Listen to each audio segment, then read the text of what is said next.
मेरी गाड़ी पूरी बर्फ़ में धंस गई है। बहुत बड़ा स्टॉर्म आया हुआ है स्नो का।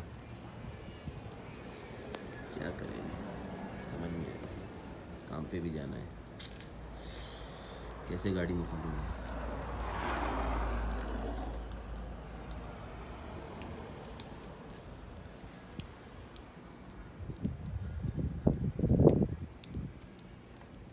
ये सामने हलाल बर्गर की स्टोर है। हलाल बर्गर, चिकन फ्राइड पीसेस और कॉर्न ऑन द खाब, फ्रेंच फ्राइज सब मिलता है यहाँ पे। घर के बिल्कुल सामने ही है।